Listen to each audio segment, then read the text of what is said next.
What is going on, guys? My name is Brady Clockengay, your host, and welcome back to another episode of The Peace Talk, a podcast about the people. What we aim to create here is a healing process for those involved in a safe, comfortable environment. I, Brady Clockengay, will ask our guests a few questions centered around something they went through in life that perhaps they struggled with. Maybe they came to a solution, or maybe they haven't yet. But through these series of questions and open, free-flowing conversation, we come to a solution together. So either way, whether they've come to a solution on their own or on the show, it's a learning and healing process for us all.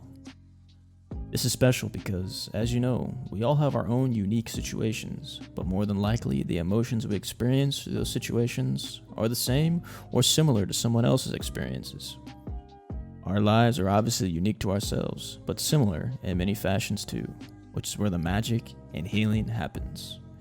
We can learn best from each other, which brings us closer as a collective, knowing we go through the same emotions and circumstances, and we can all become the best versions of ourselves. It is my honor and pleasure to be speaking in front of you all today, and without further ado, let's get into it. What is going on, guys? My name is Brady Clockengay, and it is both an honor and blessing to welcome you to another episode of The Peace Talk, a podcast about the people. Today, I'm excited to bring on the wonderful Drew Conlon. I might have messed it up. Cronlin? Cronlin. Today, I'm excited to bring on the wonderful Drew Cronlin. He has wonderful energy. He is a new, awesome member of our community, so give him a warm welcome. You can reach him on Instagram at Plant Conscious Energy. That's plant_conscious_energy, where he has over 335,000 followers. He's got a great community there too. A lot of good content, a lot of good vibes as always. And as mentioned, it's a pleasure to have you on, Drew. How you doing? Thank you for the introduction, Brady. Very well. Thank you. How you doing today? Doing great myself. As I mentioned to you earlier, it's actually my son Apollo's 2-year-old birthday. So yeah, super exciting. That's exciting. Are you guys having anything, a little dinner or something for him, or but a party or something? Yeah, so we're gonna do a little thing at my mother-in-law's place later on, and then on Sunday we're taking him to the zoo. He's really into like animals and stuff now. So way cool. That's exciting. Yeah. Love it. Okay. Let's get into it. Let's do it. So here on the Peace Talk, the idea and the direction we like to take is pretty free-flowing. We ask a few questions, and wherever the conversation organically takes us, that's where we'll go. And the first few questions, they're usually a little more easier just to get things flowing. So without further ado, get at it. So for the first question, tell us a couple things about yourself, and it can be anything, and why you were interested in getting onto the Peace Talk. Yeah, start with my name again is Drew. 33 years old. I was born and raised out here in Burbank, California. Fourth generation, a family that's been out here in the Valley. Nice. Mom worked in the grocery stores my whole life. My dad was a plumber, very middle class. Great upbringing. My father was an alcoholic and addict, so that had definitely had a trajectory of my life in a different sort of setting in my younger years. Happy to say that my father is since 15 years sober, and my parents are happier than they've ever been, especially during those tough times in childhood. That's awesome, man. So it was he's definitely paved the way to show me how strong human beings can be when they want to transform their life, and it can be done. So I definitely look up to him in that sense. That's beautiful. Yeah.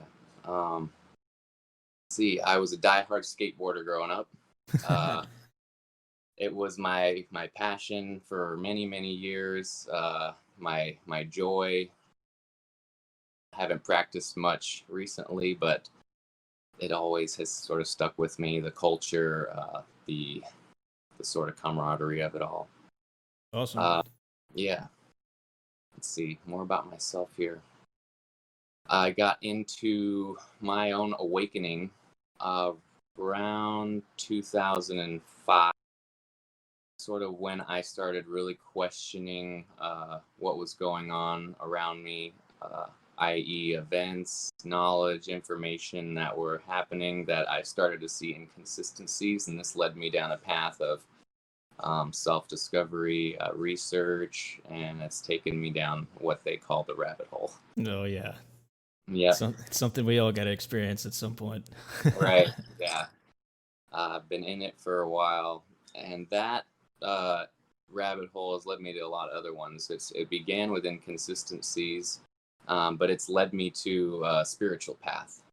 That's where it sort of has taken me. It started out with a little bit of confusion and discrepancy, but that then led to amazing knowledge and spirituality and a whole path that I was unfamiliar with up until the mid 2005.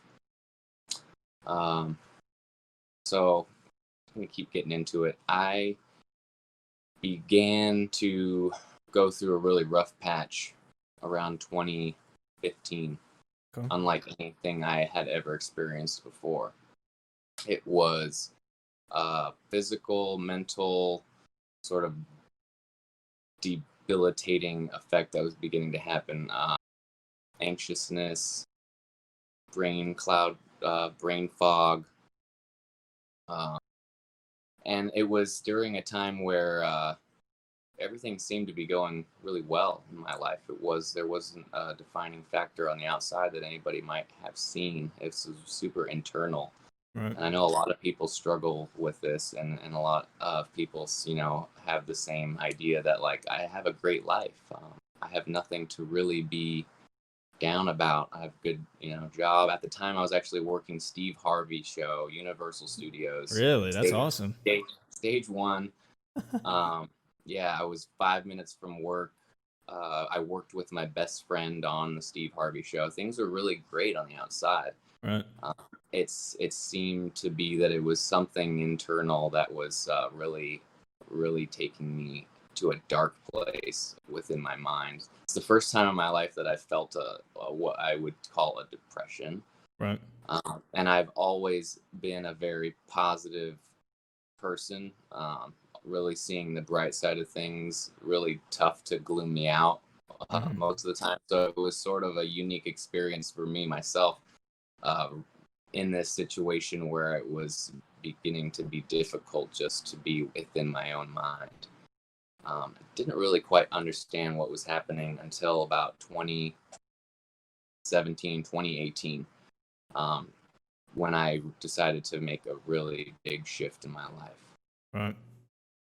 Yeah, and that's a beautiful thing to be a part of. Obviously, when you're in the midst of it, it can seem kind of dark and like you'll never get out of it. But once you start getting that clarity and your perspective starts to change, you learn things about yourself that you wouldn't have otherwise found out if you hadn't had that experience. Yeah, 100%. I hit my highest weight in this midst of this depression, this low period of my life. I was at about 209, and I stand about 6'2", which is not terrible, but I was always kind of around the 170, 180 range. So 209 was definitely a high weight for me. Gotcha. And at that point, I decided to make a drastic change, and it involved what I was putting in my body. It really changed everything for me. Mm-hmm. This period right here, and this was 2018, and this is about the time I started my conscious page, Plant Conscious Energy. Beautiful.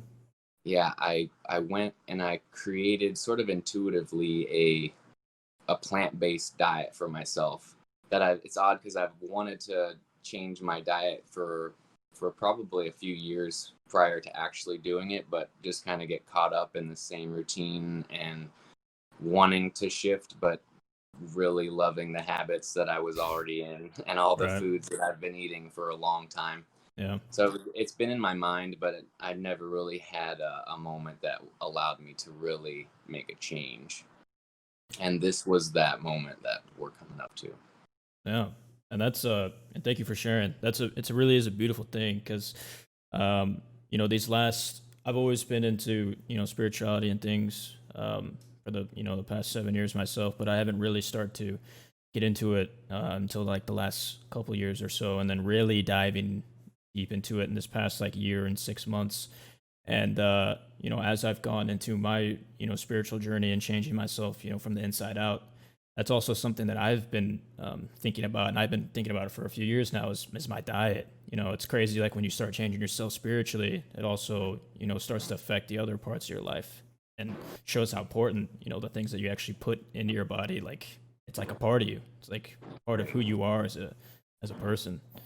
So Yeah, yeah, that's definitely something. Like even I know it's just like a minor shift, but I even recently switched off cow's milk and started taking in like oat milk and other nice, things for my yeah. And I nice. even small things like that, you already start to notice a change.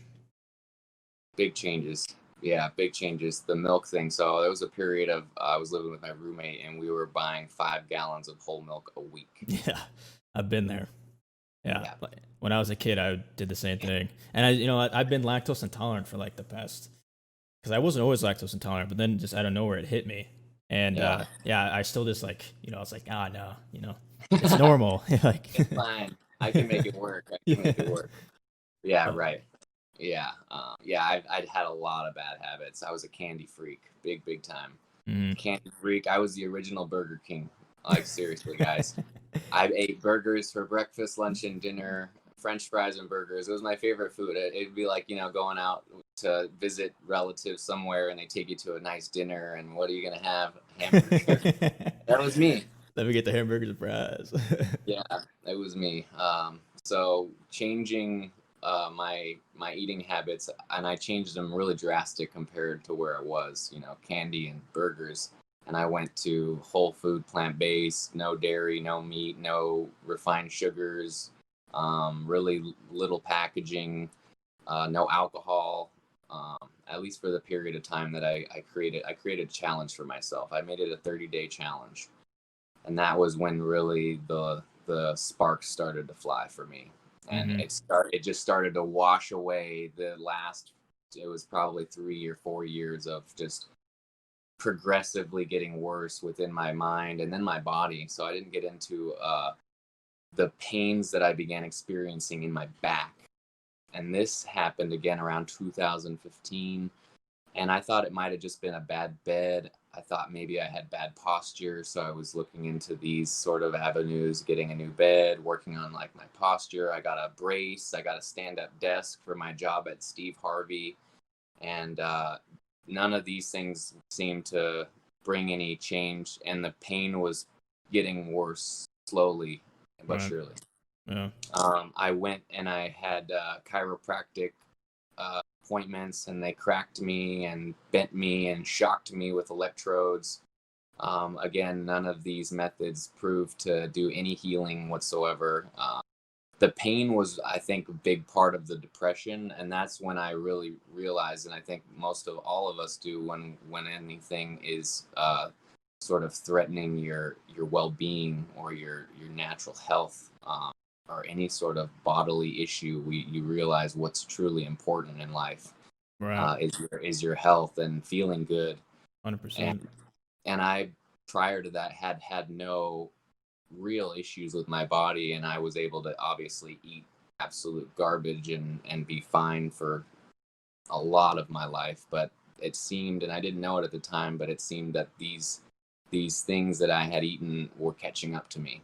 Um, Right. I didn't know that at the time. I had no idea, no connection of what I was eating with this pain I was experiencing, none. But when I made that 30-day challenge, and I had about 4 days pass by of eating very light, I included fasting. I researched into fasting also. So this was part of hmm my 30 days.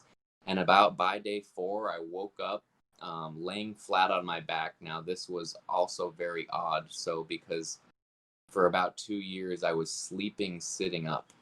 Really. It was so uncomfortable to sleep lying flat that I would sleep in a crouched position, either on a couch or in my bed up against the headboard. Oh my goodness. Wow. and this became kind of normal. We would travel to beautiful locations and beautiful hotels, and I'm like, I would fall asleep, like sleeping up on the bed because it was just really painful Wow. to sleep flat. Um, Again, the pain just like started getting worse and worse. Um, so day 4, I wake up and I'm lying flat on my back, and right away I knew that something was right. Something's going right, and I sit up and I kind of bend down to touch my toes because this is kind of a telltale on how tight my back feels, and the pain had just like fell away. That's amazing. Um, if it was just falling, I could feel it, and I knew what I was doing. That this is part of it. And I literally ran around my apartment like a cow who hadn't touched grass in years, because that's kind of how it felt. It felt like this pain had been with me for so long at that point that it kind of became part of my life, and I was used to the odd ways that I would sleep and these odd things that I was doing due to the pains. And when I woke up that day, it was I was on fire. I literally messaged my family, and I was like, we're all gonna get clean. Like the foods we're eating has more power than we all recognize. Yeah. And I just was on a high, and I rode a high for a while.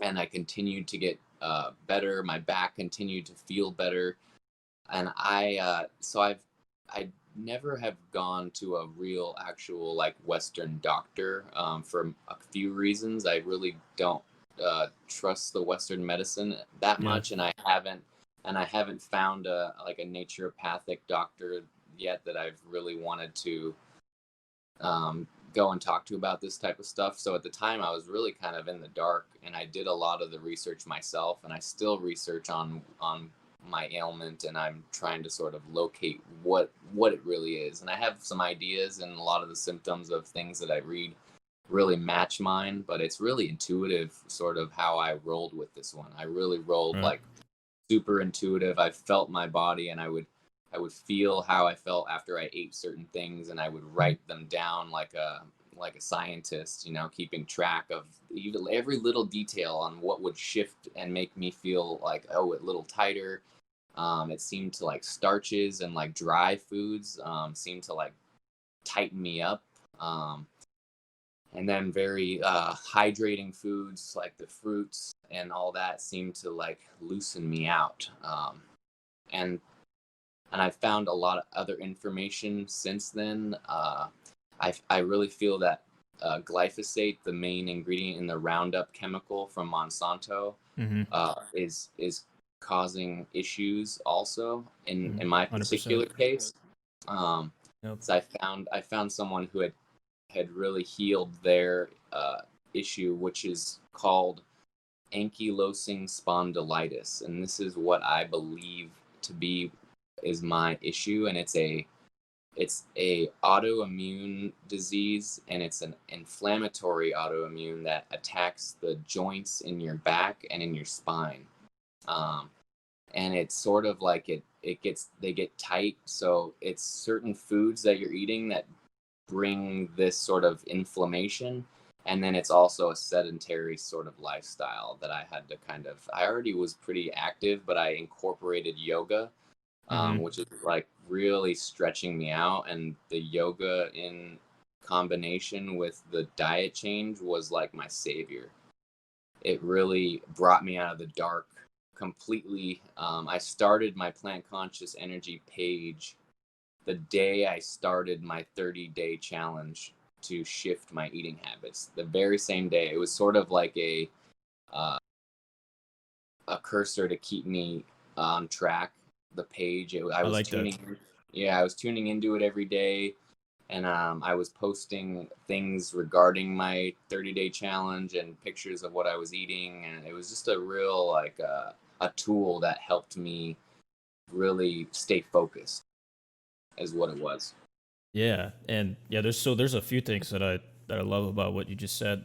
First off, how you started your plant conscious page, kind of like to kind of keep you on track with your journey, and then share your knowledge with other people so they can experience the same benefits. Is a lot of the reason why I wanted to start this podcast and my page myself. Is growing up, I had some issues with my mother. We didn't have the best past, and we've gotten better as time goes on, but still there was a lot of traumas there, and there was a lot of times because I couldn't go to my mother like how a lot of us could. I really felt alone, and that's another reason why I wanted to do this is so anybody, regardless of what situation they're going through, uh, they feel like they have some sort of community or some place to go to lean on when they feel like there's no one else there. So I really like that as far as there's similarities there. And then two, you talked about how you tried all these things like in the physical realm to try and help your body as far as like going to chiropractors and start exercising and other things. And I think that really just goes to show that there's a lot of times where whenever there's a problem, a lot of us like to just focus on the physical realm and what's in front of us to fix our issues, when really a lot of it is what you put in your body as far as your food, and then as far as like your thoughts and energy and everything that goes along there. So if there's anything out there that you guys are struggling with that are listening, don't always be so quick to judge and look on like what's on the outside.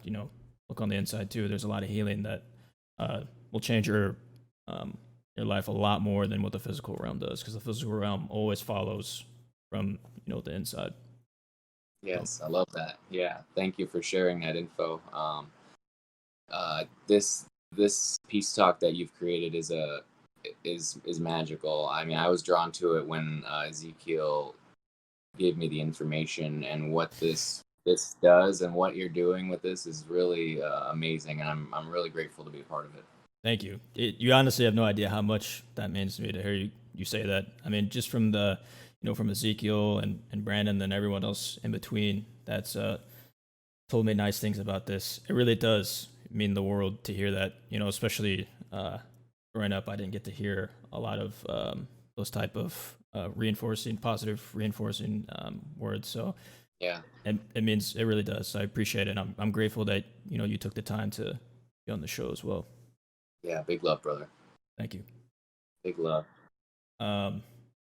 So, I guess that kind of answers it, but I was going to say, yeah, what initially drew you to the Peace Talk? The name of your podcast really right away, just the words Peace Talk, and then the idea that each person's story is, is beneficial to somebody out there. And I've believed that for a long time. Yeah. Getting into my own journey, we all have little treasures and pieces of gold that will help others. Not everyone, but there's someone out there that needs to hear what I'm saying and what you're saying and 100%. What Brandon said and Ezekiel and everyone who's been on your podcast. They've all needed to be heard. And it's really a blessing that you've created a platform for these stories to be heard and to be captured and to be out there for someone to stumble upon at any moment in time. This is eternal. I mean, what you're creating, this is going to be out there forever.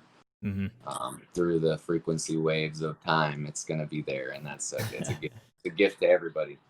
Yeah, that I just vibrate and just hearing you say that. I'm very, very grateful to hear you say that. And that's really what it's all about. And just for the little that I have been doing this, I've really realized like how many, obviously our situations and what we're going through are unique to ourselves, but at the same time, there's just so many parallels in each other's lives as well. And just because the specific situation is a little bit different, like you said, all it takes is just one person to stumble across what you have to say or what I have to say, or Ezekiel or Brandon, and it just makes all the difference. So a part of my inner work journey, I've really found the importance in communicating with your inner child, especially for me, where there's a lot of traumas there. I had, prior to doing research on your inner child, I had no idea it even existed and how much it was involved in my daily life, especially as an adult. You think about now that you're over 18, you have adult problems, and everything that you experienced in your childhood really doesn't have too much to do with it, at least not consciously.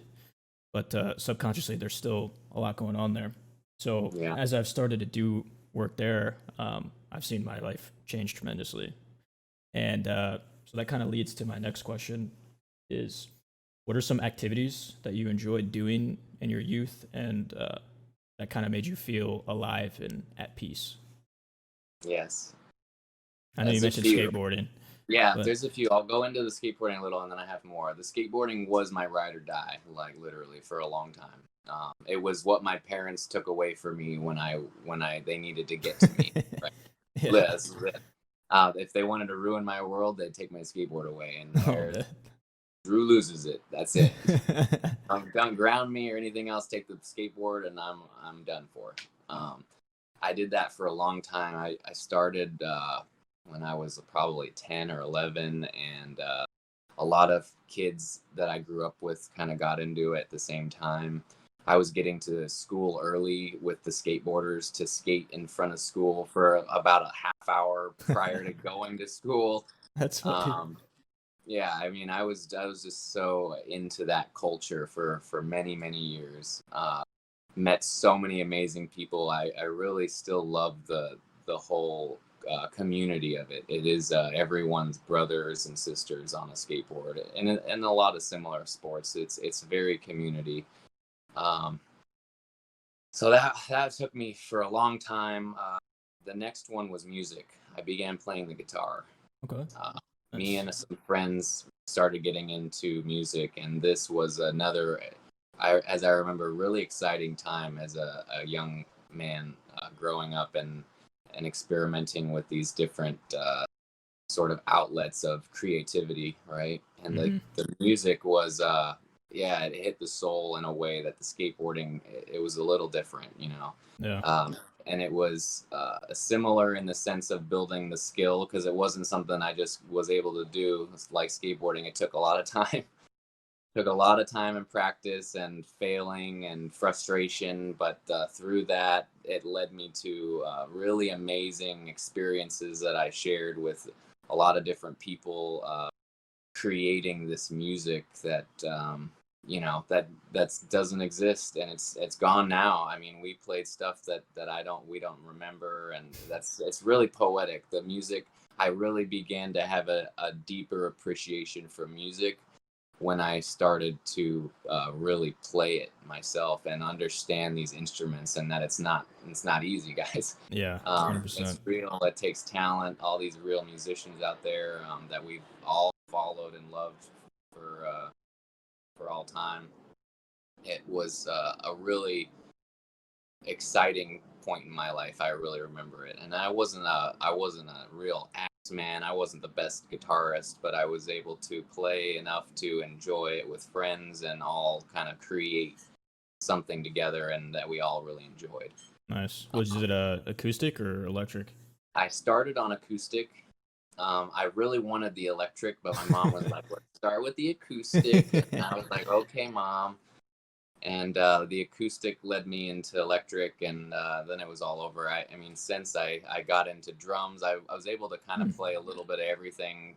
The bass really rolls right off the guitar, so I was kind of able to jump around and really expand from just the guitar to being able to play some drums and really jump around the musical instrument train for a good period of, say, about 5 years. I still have my guitars and play on occasion, but not like I did during those times.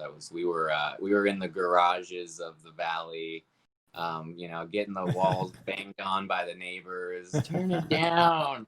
It's like a '90s music video. I can see it now. That's exactly what I was thinking of. Like, Yeah, that's exactly what it looked like. And we're all like eating hot Cheetos and playing guitar. It was a super '90s like style, but this was not even '90s. We were in the 2000s at that point, but the music was a really fun time. Um, Skateboarding, music. I had one more really good one that I know I spent a lot of time in. Oh, art. I got into art and painting. Okay, nice. Another really exciting time from my memory of, like, when I think about art prior to me getting into the scene or the culture. I don't know what I thought about art. I don't know what I thought about people who painted things for fun. Right. I don't know that I ever gave it a deep thought. And like now it's to do it yourself and to sit, and people ask, why do you sit for hours and hours and hours? I mean, days spent on a work of art or a painting. And there's just like a magical sort of drive for, and it's any sort of art form, why anyone does what they do for the pure joy of it. And that, I think, Exactly. is a really cool place to get to. It's sort of something I've always wanted, is to have extreme passion for something, one thing. I've always seemed to be all over the board and loving many things, but I never really had that one thing that you Yeah. just have to do all the time, and then you become a master at it because that's just what you do. I think that's something that like we all kind of strive for and look for as well.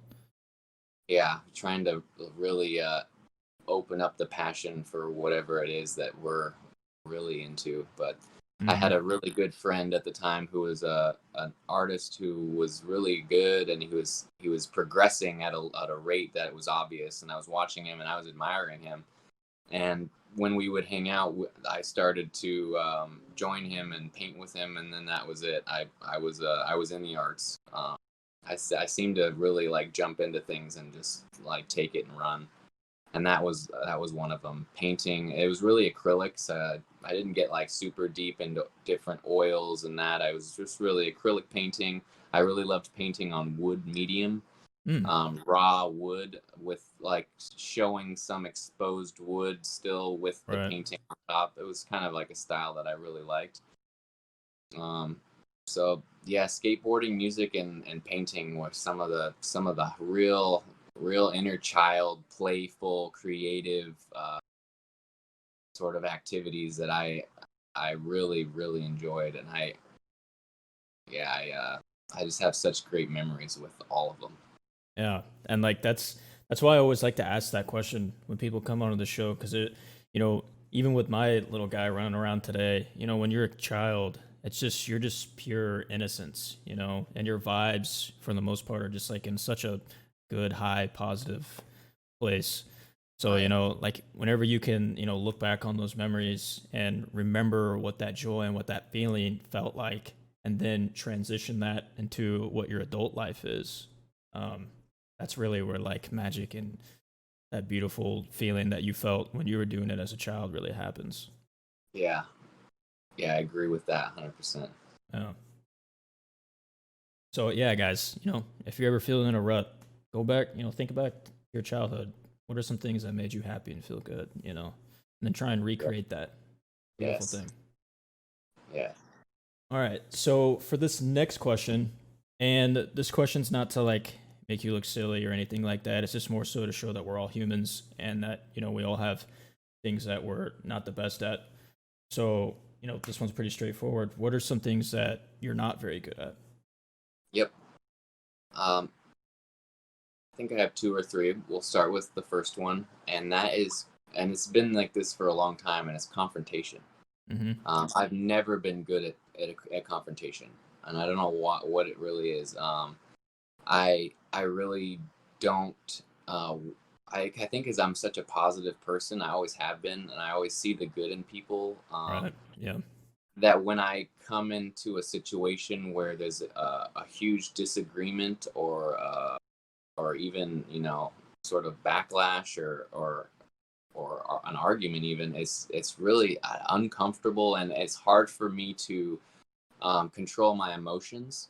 I get very defensive, or I get very passionate, or aggressive.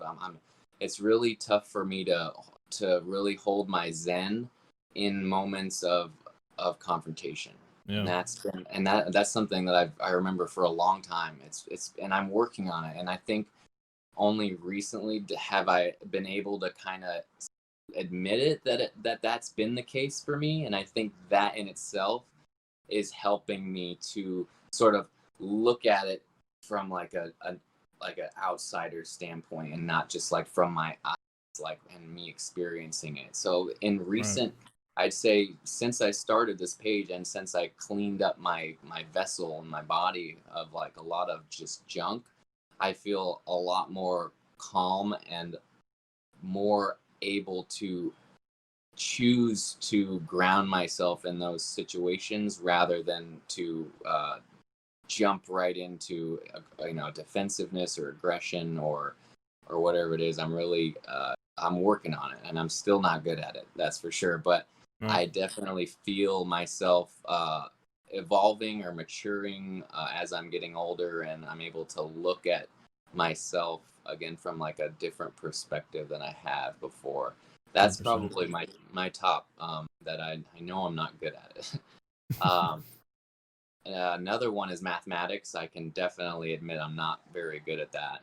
Um, and I mean, I have to give myself a break because it has been a while since I've really tried to put my math skills to the test. So, maybe I've come a little bit from that mathematics, and then the other one. This is one I like because it's something that I haven't been good at, but I'm getting a lot better. Okay. So, because we have to remember, like the things that we're not good at, we can change that. Absolutely. That's why I It can like be, this question. yeah, we can change it. So another one was cooking. I was Yes. I was really bad, you guys. Like I said, I was ordering junk food all the time, so cooking wasn't on my top priority. So there's a specific instance, and at the time, I thought I was a good cook, right? Or I wouldn't admit it. I'm like, yeah, I can cook stuff. And I remember this is like a classic that it was a roommate I was living with, and it comes up a lot, and a lot of people know about it now because we've talked about it. But I went to make, I think it was like pasta noodles or something, and I did a big old pot and I threw it on the stove, and I dumped all the pasta noodles into the pot and I turned the pot on, and the noodles start burning up. It's hot and there's no water in that pot. Oh There's man. no water in there, guys. Didn't realize it, but you need water when you're cooking pasta. Yeah. That was just a like one of the highlights of the terrible cooking skills I have. But there's a lot of other ones. But that was one that went down in the books that people have not forgotten. Remember when Yeah. Drew cooked pasta? Yeah. They were good guys, remember? Yeah, no one forgets it. But since I've changed my sort of habits and I went deep into the plant-based realm, a lot of the food now that I'm eating is home cooked and it's prepared by me or my wife or together. And there's so many benefits to that. And one of the biggest, I think, is the energy that comes from you preparing your own food and the thoughts that you have while you do it. Yes, I love that. Yeah, as opposed to a restaurant where the person cooking your food doesn't want to be there and probably is not in a good mood. And there's just an energy exchange that I wasn't necessarily in tune to prior to all this that I really do believe a lot, and I feel is a huge benefit to all of us if we're able to make our own food and give it like this loving energy. Give it your own hands, your own mold, and your own wishes to it, and how it will benefit you or what you want from that food. Absolutely. That was a big one. Yeah. And there's actually two things in there that first off with, being defensive, I resonate with you on that too, especially growing up. I was always, someone that wanted to be a mediator and was, kind of a giver and things like that. So, and I feel like that's it's easy to get defensive when like you're a giver or you, for the most part, a good person, because when people come at you and they're, with confrontation, you're kind of just like, whoa, like, I'm trying to, help the situation or come to a solution. So why, like, why are you getting, angry with me? And then that's kind of where the defensive nature comes in. Yeah. But as I've, have grown up and matured, like how you were saying, yeah, I kind of do the same thing myself. It's kind of like take a step back and look at it from a different perspective, and like not just through, the narrow lenses of you in that particular moment at that particular time. Because a lot can be exchanged and a lot can be said that you don't actually mean in that moment. But if you just take the time to look at it from a different perspective, like you mentioned, like it's a difference changer for sure. Yeah, it is, and it's a practice. I feel like I get better at it, and then sometimes I totally lose it again, Right. and I think it's just it's a practice, and I think it will get better with time. Absolutely. 100%. And then the cooking thing. Um, I was never bad at cooking, but like I always was just, you know, to be honest, I was always just kind of lazy when it came to cooking. Like whether it was just like having, people that I was around cook for me or eating out or the partners that I've been with will always cook for me. But recently I've been, cooking a lot more, especially since becoming a dad. And Yeah. it really, I don't like, even when it's like something that's your first time and maybe it doesn't taste the best, like it just tastes so much better when you prepare it for yourself with that and like that loving, giving intention and energy, like how you were mentioning. Like there's just something about it, like you can't really put it into words, but when you take that bite and then even after you finish the meal, like you just feel so whole inside. Whereas you don't have that same sensation when someone else prepares it for you. I'm not saying like like your wife or whatever can't make you food and you won't experience that too, but there's Right. just there's a really nice joy of making and preparing a meal for yourself, and especially with the intention of putting good ingredients into your body. There's something magical about that. Yeah, there really is, and the experiences go deeper into this. You're smelling all the ingredients. Yeah, And it's like a new recently appreciation for it. Yeah. yeah, we did a food prep batch not a couple days ago, and we had such fresh ingredients, fresh mint chopped, and we're both like smelling these, and we're setting it aside, and then we chop parsley, and we're both just like, oh my gosh, this smells so good. Yeah. Yeah, the senses really get lit up, and it's more than the intentions. Even there's a whole experience that we're missing out on when we're not really doing that ourselves and cooking it for ourselves. Yeah.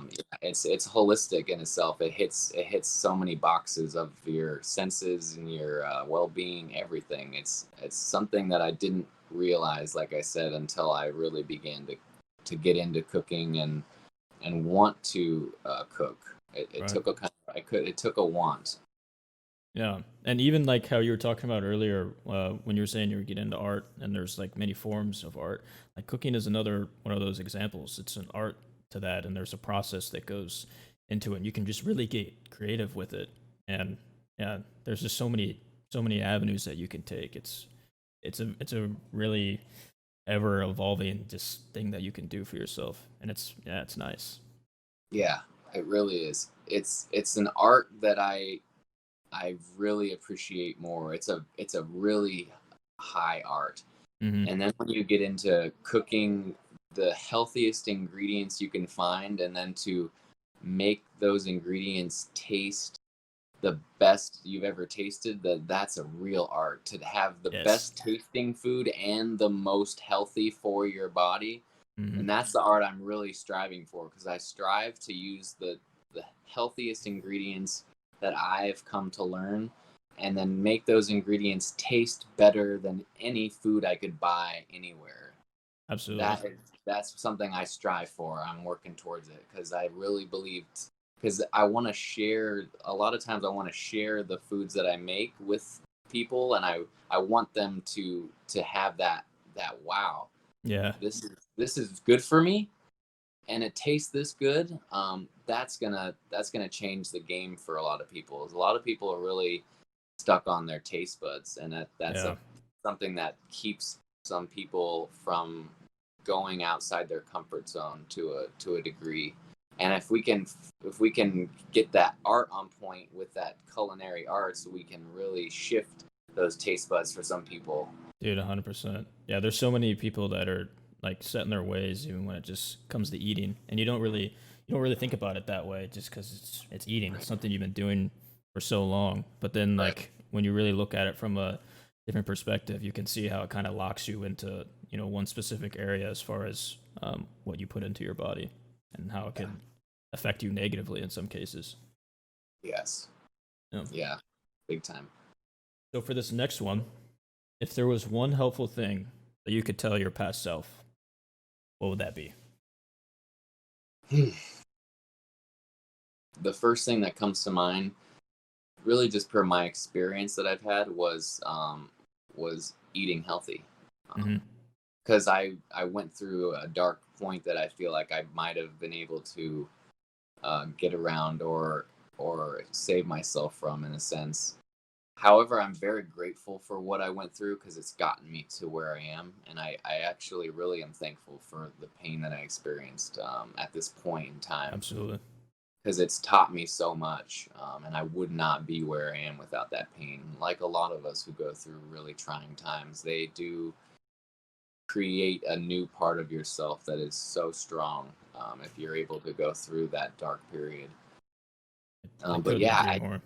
yeah, I think it's if I was able to find myself and see what I was eating and tell my younger self, like, if you continue on this path, it's gonna hurt you. It's gonna hurt your body, and it's gonna make you really uncomfortable. Um, and yeah, I just think about all the years on how I was sleeping uncomfortably and just confusion on what was happening to me, and then all that combined created this like depression or unhappiness that it just, man, took the wind out of my sails. So if I could talk to me back then, it would definitely be on what I was consuming on a Right. daily basis for years and years and years. And I truly believe that's what was my downfall as far as my physical body having complications later on. It really was. I just know it. Yeah. Yeah. And so, we've been talking about it throughout this whole time, guys, but, what you put in your body is very, very important. And, kind of just to piggyback off one thing that you mentioned throughout that is, even though you went through this and it hindered you throughout a long, big portion of your life, that you're grateful for it. And, I agree with that too. When I was going through the things I was going through, in my childhood, Mhm. it's very easy when you're in those situations of, being like, why is this happening to me? Like the world or the universe or whatever, Yeah. is unfair. But if you just keep pushing and getting through, get through whatever you're going through, and if you're going through something right now, just stay positive. And once you get through that, it's hard to kind of understand the concept now, but once you get into a better place, you really will be very, very grateful for whatever it is that you went through. And there's no way that you can really enjoy the place that you're in now, the highs that you're in now, without first experiencing those lows. So it's like it's all part of life. It's all comes back to like that yin and yang thing. There's Yeah. Yeah. Yeah. I'm with you all the way. So that's what I would tell myself. I have a thought that came in, just regarding. Uh, it's kind of odd because we all know how powerful words are, right? yeah, Abracadabra, you say it, and it a lot of times comes true. absolutely. So earlier in my journey, prior to the pain, I actually asked for it.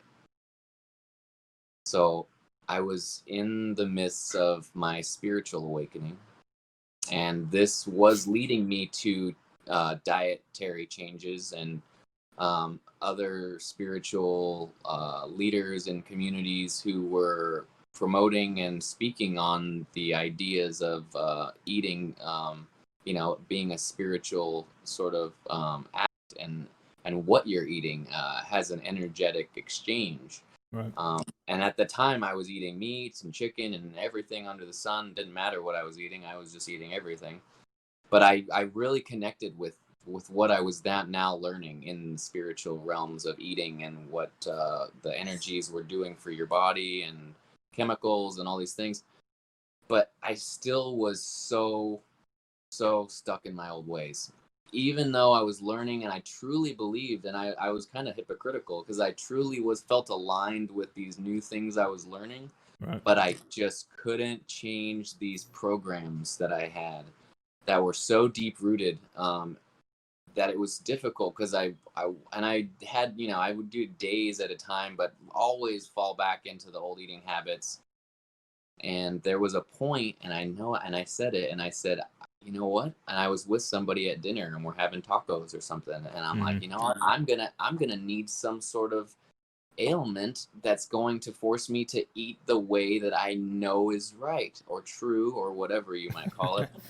I literally said that out loud. I said, I'm going to need, like, because I felt like I knew that my own personality, that I'm so in love with what I'm eating that and I think it's with a lot of people. It's like, man, when you look at it and people, like what people eat, what they're eating is their thing. Yeah. And you can't change it for nobody. The only person who could change it is them, that person, me, myself. So I remember it like it was yesterday, and I said during dinner, and I said, I'm gonna need some sort of pain or ailment that's gonna force me to eat the way I know is right. The universe delivered. Lo and behold, it was probably 2 years later.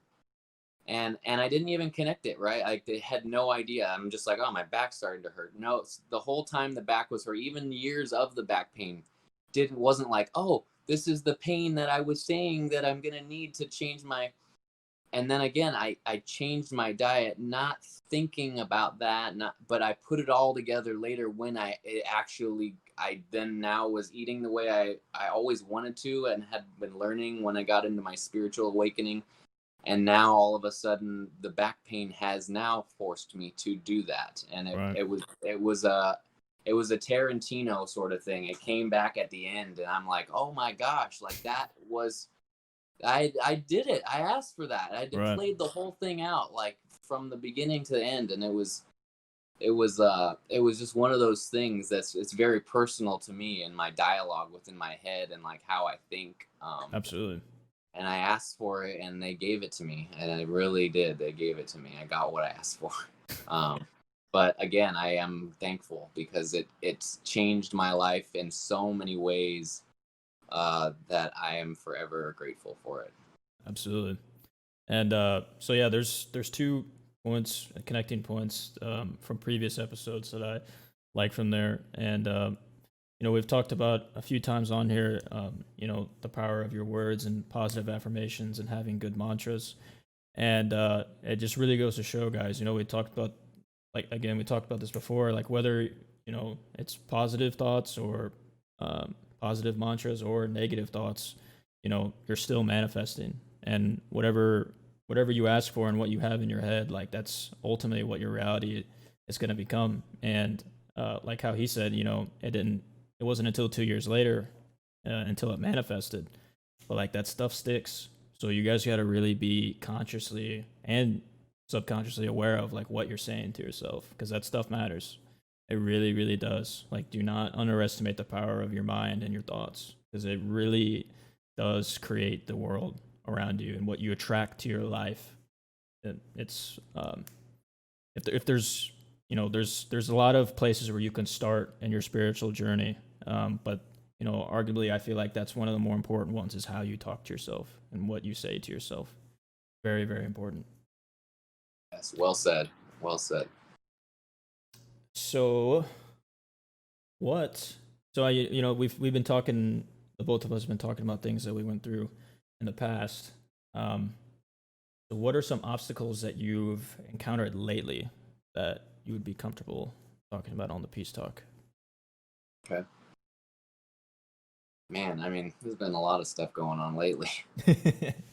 These last 6 months have been trying for all of us. They've been crazy, man. I mean, really hit that one home. But I think there's a couple things, and they all kind of surround the same stuff. But yeah, staying on track, keeping the positive attitudes when it's trying you again to pull your sales away, because life does this on and on again.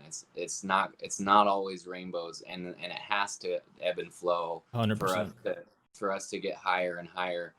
And I really I sometimes struggle when I go back down, and I'm like, what? I was so high up. And I really when I go into the the ebbing down, and I sometimes I get lost, and I feel like I'm doing something wrong, that I've missed something, that I start to evaluate myself all of a sudden. Like I've Almost like missed you're something. getting like punished or something like that. Yeah, and Yeah. I'm like, I'm doing everything right. I'm eating right. I'm like, why am I now all of a sudden going into a downward spiral? Um, and that has been an obstacle for me lately. And I feel like when I did shift myself out of the darkness, I hit such a high, and I rode it for a good 8 months, and I was in like an energetic super state. And that's all I can say. It was beyond words. I was attracting so much with ease, and everything was coming to me. Right. But when that started to go away, I I just didn't understand, because I still was doing everything that I had been doing since I got into that high place. Right. So it was like, what what did I change, or what did I do wrong? What am I did I start eating something different? I get very critical on myself, and I think that I've done something, Right. and it starts to throw me off, and then I don't and then I start to almost distrust all the things that have helped me, and I start to think, is that maybe that's now not serving me, or but I just think I just you need to like sit with it and just find your calm sort of zen spot, and just ride the wave. Keep doing Absolutely. what you're doing, like ride it, because it's teaching something. It has to be there. It's like we're always trying to steer away in any possibility an uncomfortable situation. Preach, man. Seriously. Yeah, and we all are. We dread finding ourselves in an uncomfortable situation, and it's different for everybody. My comfortability is someone else's uncomfortability, and vice versa. So it's super personal to you and the person that's living it. But I we really need to get into the sort of mentality that this is all here to help us, and Absolutely. and just try and hold that space with the highest uh energy of positivity you can in the darkness, and sit with it, and who knows, it'll last as long as it needs to. I really Exactly. think that's it. And I my longest road through the darkness was like 3 years, and man, that was a long 3 years. Absolutely. It always And seems like forever. it does, and it's just like it's never gonna end. I'm never gonna be happy again, but it never fails to the sun comes out. It always comes back out. What's actually hilarious about you saying that is, as you were speaking about riding the wave and you'll get to that better place. If you guys are watching this on YouTube, the sun actually started shining over you as you were saying that. So, I did yeah, see that. yeah, that's pretty cool. That was cool. It was the timing of it, and I was thinking, I'm like, oh man, I'm like getting shined out. I need to move my like camera here. So I'm gonna do just a little shift. There we go. It's not too much now. Cool. Yeah, that was one of those synchronistic moments right there. Yeah, absolutely. I And felt there's what you said first off is beautiful, just from the standpoint of even as I've started really diving into my spiritual journey and doing inner workings, um, you know, it's something that we all struggle with, as far as whenever we're trying to better ourselves, or trying to figure out what we need to do to better ourselves. Life always kind of tries to pull us back down into our comfort zone, and it's almost like a test to see if, like, are you actually serious about making change, or is this just something that you're kind of flirting with the idea of. And if you can really continue to push yourself, and just dedicate yourself to bettering yourself every single day, even if it's just a little bit, just anything little, uh, that's when things really start to change for you. And then on top of that, like, life is just all about balance. That's what I've really have gotten Yes. through my mind the past like month. Is life is all about balance. Like there's always going to be those, even if you're in a high place and you're doing great things like how you just mentioned, like there's always going to be those things that come along that kind of knock you off course and you're just like, yo, like what the hell's going on? Like what did I do? And a lot of times it's easy for us to be like, oh, well, like you mentioned, whatever I'm doing right now obviously doesn't serve me anymore.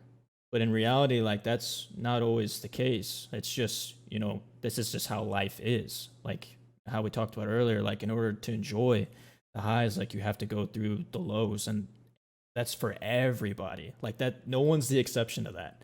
Like we always feel like things are happening to us and like life's out to get us, but like everyone goes through this. Everybody. Yeah. It's really hard to keep that in perspective, when you're going through it, but it's so true. It's so true. And along with, experiencing those lows, another thing that has really gotten through to me lately is that it doesn't matter how bad a situation may seem, there's always some sort of silver lining or lesson. And we hear that, and it sounds like cheesy and stuff like that, but like so true. Like True. if you really just like sit down and be like, okay, why is this happening to me? What am I supposed to learn from this? Like you'll be amazed like how much answers are just laying right there in front of you. You just have to like take the time to actually do it. Yeah. Yeah. 100%. I like what you said. In there, you said that a lot of times we feel that like this stuff is happening to us, like, and when really it's happening for us. Dude, 100%, man. 100%. And that's so hard to, again, like you said, to really see when you're in it.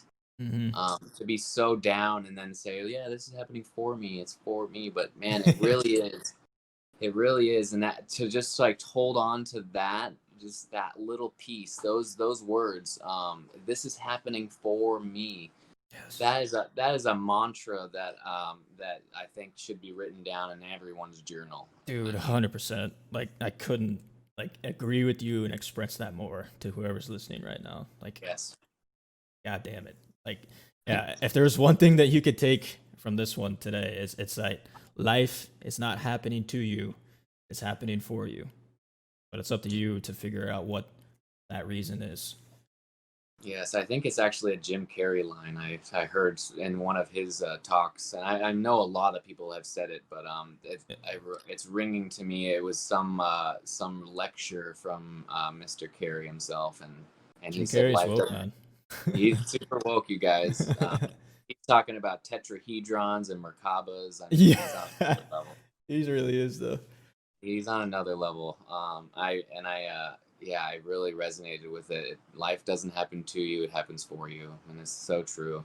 Absolutely, man. Like that really is a game changer. big one. So for this next question, what are some tactics that you've used throughout your life to get you back on track? Like when, the lows that we just talked about. Yeah. Tactics to get you back on track when you're thrown off track. Yeah. So one of them is, it goes back to one of our questions, and it goes back to your inner child. So like go back and find out what it was that made your heart sing. Right. And try and open that box up again for just, even if it's for the day, like, like go and start and do a painting out of nowhere. Just go and splatter some paint. Yeah. This is therapeutic. It's called art therapy. It's real. And if you're, and that was one of my mediums, but whatever it was that it's in your childhood that made you sing, it made you dance, it made you really feel alive. I think going back to the roots is always beneficial. Going back 100%. To the things that have worked and we knew gave us so much joy, bring them back. Bring it back. Pull it back out. Go play with it for a bit. It might even spark up a whole new creative stride that you you just needed a break, and then all of a sudden now this sparks inspiration, creativity. So creativity in itself, in any medium that one may practice, I think is such a beneficial tool to get you out of a little rut of a day or a week or a month or a year. Just get back to some of the roots of the stuff that made you happy. Yes. I did that myself also when I was before I started the shift in my eating habits. I began to paint again after a long dry spell, Right. and I got excited in a piece that I was creating, and I thought, this is actually a new series, and this I really like this style. This is new, and I think that could have been, I can't guarantee it, but that could have been like a step that actually helped me get to what I did when changing my diet and it gave me momentum. Looking at it now, like from retro, it did seem to give me momentum because I started painting right before I made this huge shift. So there was this creative sort of aspect happening that I hadn't delved into for a while, and it brought something. It brought me joy and inspiration in a time that I felt like I had nothing. I really, really love that. Like that's awesome. And yeah, guys, like seriously, like this is a underrated one. Like go back to the basics. What gave you Yeah, joy as a child? Like even if it's like the most silliest thing and it looks yeah, silly, like yeah. man, that's like where the magic happens. For It real. is. It Like is. there's no such thing as silly. If it makes you happy, then like go for it. If it's not harming anybody, like go for that. You know, Yeah. it really is a beautiful, beautiful thing. Yeah. It seems to be that the simplest answers are the correct ones. Yes. This is nature's, MO. This is our MO. This is the universe's MO. Reach. The simplest answer is the one. And it always has been, but we complicate the hell out of Yeah. things. Oh, We do. humans. We just complicate it. It was like it's almost too easy for us. So we're like, Exactly. I like yeah, that. yeah. There's ourselves giving ourselves, the challenge already. So we deep down, I think we do rise to these challenges, and we give them to ourselves. Like my Yeah. pain, I asked for it. There's something deep down in us that we want it and we need it, but our conscious mind isn't caught up. It seems Right. like we don't want it and we don't need it, but it's the absolute opposite. Yeah, it's the opposite. Absolutely. And this kind of just like came to mind too, and as we were Yeah. talking, like even if you feel like you're at a point where a breaking point where you feel like you just can't keep doing what you're doing, and you feel like there needs to be some change. I feel like, especially in our adult lives, like as we get more and more responsibilities, whether that's work or starting a family or whatever it may be, taking care of your parents. If you ever feel like you need to take a break, you take a step back from things, like do that. You know, like Yes. as long as it's not again affecting anyone else's health or your own health, like there's no shame in taking a break and taking a step back from everything for a little bit. Like if it ultimately makes you a more level-minded, clear-minded person, it's only going to benefit everyone else that comes in contact with you in the long run. So, Yes. as long as you're not like, if you're already a procrastinating person and you're not really doing anything, maybe not take a break. But, Yeah. like if you do need to do that though, like there's no shame in that. For real. Yeah. Great addition. That's a great point. We're so busy, Yeah. as human beings during this time of the world. We're in such a rat race that is so Dude, yeah. fast paced. It's so fast paced, and it's unnatural for It what is. we're built for. So yeah, don't get discouraged in taking a break, you guys. That's a great piece right there, a great addition to that, because we need to recharge. Most of us burn the candle all the way to the bottom, and then the next day we pull out a new candle and burn that down. It's like Seriously, man. we gotta take time, and that time is gonna level you out. It's gonna give you just a breath and a second to collect yourself. And if you haven't taken a minute in a bit, I think it's the time. Just give yourself that. It's a gift. It's a gift to just, and I know a lot of us are obligated to be busy, and it's hard. You know, some of us are working 3 jobs because we have to. Right. But just, I mean, even if it's 10 minutes of a meditation that you don't even know what Exactly. meditation is, just give it a shot. It's the quietness and the just slowing down is such a benefit for everybody. This is, no one's exempt. Just slow down for a period of time and give yourself a chance to just catch up and center, and that will give you more than you think it will. I guarantee it. Absolutely. Yeah, Yeah. I really like that one. Even just taking like 10-minute break, because you know, like he was mentioning, like we have, you know, a lot of, you know, we have busy lives right now, and we have obligations or deadlines that we have to meet, and we think like, oh no, I can't take 10 minutes or an hour every day, because if I do, then I won't get this work done. You Right. guys, like when you take the time to recharge and like do some self-care, you know, like you're going to be so much more efficient in what you thought you would lose time in, that, you know, you'll look back and be like, damn, like why didn't I do this a long time ago? Yeah. So don't underestimate the power of taking time for yourself, even if it's 10 Yeah. minutes. Yeah. Even 10 minutes. I had a thought.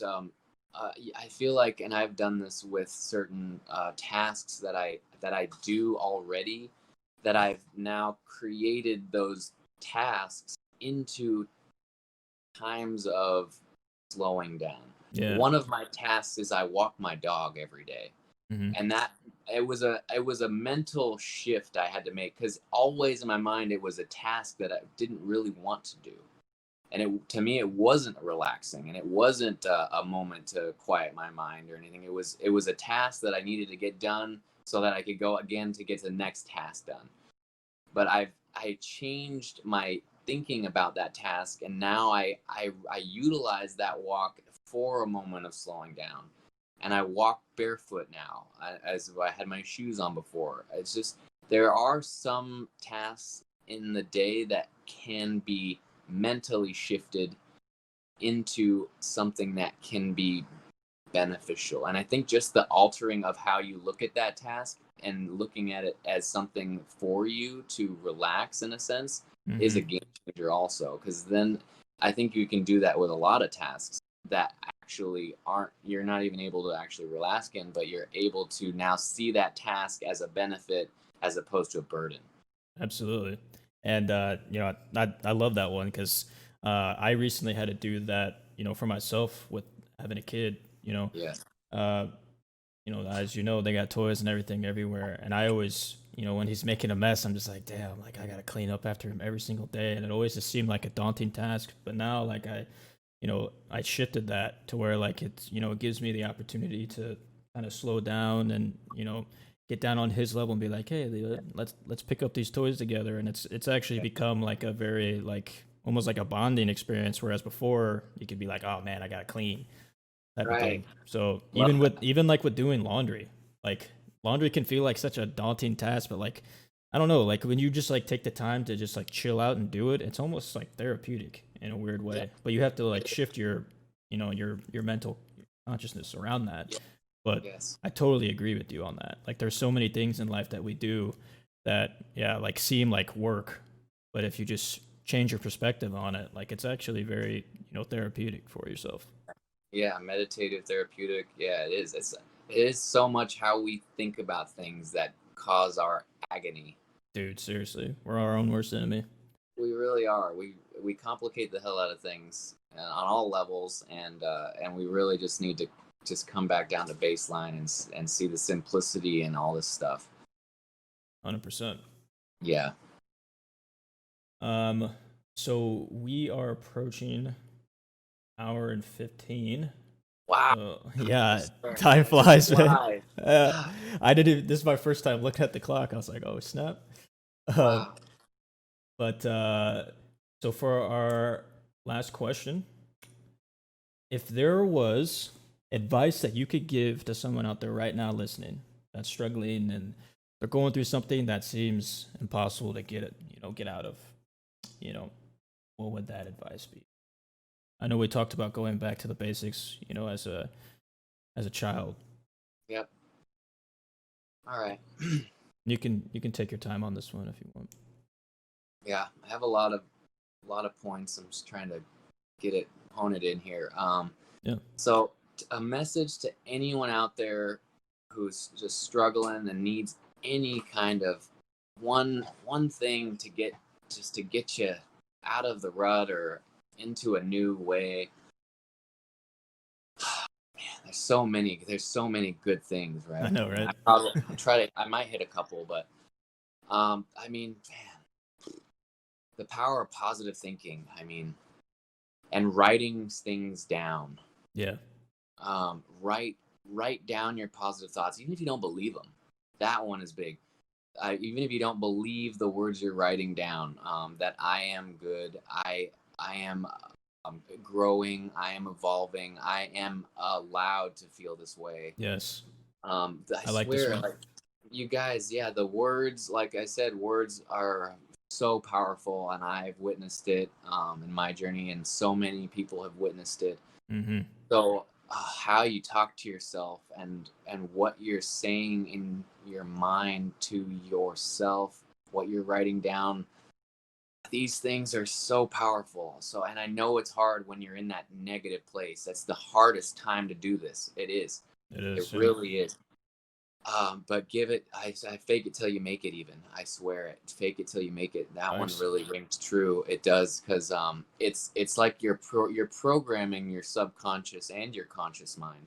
Mm-hmm. But a lot of this stuff is stemming from our subconscious, because it's programs that it's habits, and it's repetitions of attitudes and behaviors over such a long period that it becomes an automated program that you're not running. It's just running now. You've gotten so good at it that you don't have to try to do what you're doing, and what you're doing is creating a negative space in your mind. Exactly. And we all of us do this. We create this negative blank matter within us that stems from all kinds of things. I mean, thoughts about everything. So to start to retrain your subconscious mind via words you're writing and words that you're speaking to yourself out loud and in your head, it's all being registered. So it's a practice. It really is, guys. Yeah. Every second, every word uttered, every thought crossed through the brain, it's all being registered and it's being saved. And it's kind of like this. It's a scale sort of victory here, to where whichever side is fed the most, that side will tip on its scales, and that will be the winning emotion. Yes. So, and it goes back to the analogy of which wolf do you feed, right? Mm-hmm. You're gonna feed the wolf with all the negative emotions, the fear, the uncertainty, the doubt, or are you gonna feed the wolf that is confident, able, communicative, positive, and just willing to go through the fire? I mean, the words are our best friend, are our worst enemy. 100%. 100%. Yeah, that one is I think that one stands close to the top, because it's something that we're doing more than we're eating. It's something we're doing more than anything, is we're thinking and we're speaking. That we're doing all the time. My next would be the aspect of what you're eating. But I mean, we're speaking and thinking nonstop all day, every day. And then we're dreaming. And the dreams are also stemming from what you're thinking. So it's all connected. It's all connected so deeply. So the first and foremost, get control of your thoughts. Fake it till you make it. say beautiful, positive words to yourself, even if you don't believe yourself, even if you think Yes. you're joking, and you Yes. think this is a absolute, like bogus task. Write it down, do it consistently for 30 days. Let's just mark that. 21 days, you're close to a habit. 30 days, like that's going to be a reprogrammer. So one day, a week, it's going to take you a lot longer to get there. Yeah. Work on it every day, and I guarantee you're going to start to see changes reflect in your physical, your spiritual, mental universe all the way through. I guarantee it, you guys. It's true. It's so true. And on like the thing about that, and this was a breakthrough for me when it comes to the positive affirmations and the words that you tell yourself is, like how he was saying, even if you don't believe it yourself when you're saying to it, you have to realize that your subconscious mind is listening, and it doesn't know if you're talking to someone else or you're talking to yourself. Like it automatically is recording that stuff. So you just have to trust your subconscious mind that it's doing all the inner workings that it needs to be done, all the healing that it needs to do to itself. It's already doing that when you're saying those things to yourself. Like your conscious mind may tell you that it's bullshit and that it's, you don't deserve to say these things to yourself or you don't deserve these things into your life. But the more positive you are and the more continuous, dedication you have to raising your vibration, like your subconscious mind is going to pay attention to that. There's no way that it can't. That's just how it works. Yes. So trust that, your conscious mind might play tricks on you, but trust that your subconscious mind is taking in everything that you want it to. Yes. Again, and that can be negative or that can be positive. You have to trust that process. And if it's negative right now, like he was saying, like it's going to take time before you actually start seeing those benefits. But once you do, it's magical. Magical. Yeah. Patience is a key in this game, you guys, because manifestations don't happen instant. No, they don't. There's a delay, and it has to be that way. Yes. Because it just wouldn't work if it was instant. It just had to have time to integrate into this new reality that you're creating within your mind. Exactly. Yeah, it's big, powerful stuff, you guys. Your words, your thoughts, so powerful. And then that's the most beautiful part is we control those things. So exactly, you control it all. Like there might be a lot of outside sources out there right now telling you that you're not in control and that you're relying on someone else, but you're not, guys. Like it all comes down to you. Like you are a creator, whether you believe it or not. You always have been and you always will be. Yes, a divine creator, all of us. 100%. Yeah, 100%. So good. Yes. Well, this is a good one, man. This was really good. Man, I'm vibing high off of this. Me too. Right here. Yeah. Me too. So yeah, we are on our way to an hour 25. So we're gonna wrap it up for you guys today. Drew, is there anything that you'd like to close out with? Yeah. I just really want to thank everyone tuning in. Thank you so much for your energy. And thank you, Brady. This has been a absolute pleasure. I would love to do another in the future. Absolutely. I feel like I've just, I'm full of energy right now. Me too, man. It's soul food, you guys. This is real soul. Feel really good. I feel like I'm inspired. I feel like I want to create. I want to do good. I want to be better than I was yesterday.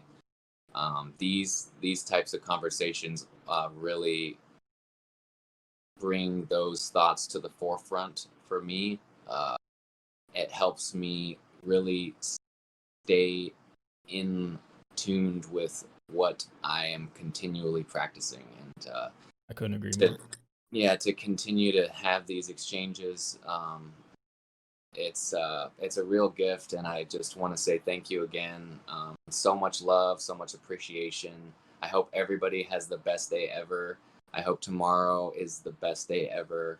Work on yourself, work on healing traumas, go deep within, we all hold our own keys to our own solutions. It's all within us. Absolutely. And I know that everyone will find what they seek if they just look for it. Very well said, brother. And yeah, it's not going to be easy, guys. You know, anything worth having in life, it's not going to come easy. But I promise you, if you dedicate yourself and you know what Drew's been saying too, like wonderful things are in store for you. There's wonderful things in store for us all. Like you just got to open yourself up to that vibration and allow it to come to you. Yes. And thank you as well, Drew, for coming on today. It's been an absolutely amazing experience. Thank you for sharing your energy and your insight for all these beautiful people. Yes. We're 100% gonna have to have you back on. You know, Yeah, this is nice. We got to do it. But yeah, it was a good one, guys. I'm happy to chop it up for you and get it going. Yeah. I'm really excited to see it all put out there, and I've seen a few of your other peace talks. They're really done well. You are you're good at what you do, and I really appreciate you. Thank you. You as well, brother. All right, guys. Well, as usual, stay beautiful, stay safe, and we'll see you next time. Peace. Love you guys.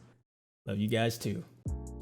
Thank you so much for your continued support. And if you enjoyed what you heard today, consider checking us out on Instagram. And we're also available on Spotify, Apple Music, and Google Podcasts. Again, thank you so much. And as usual, stay beautiful, stay safe, and stay sparky. Until next time, peace.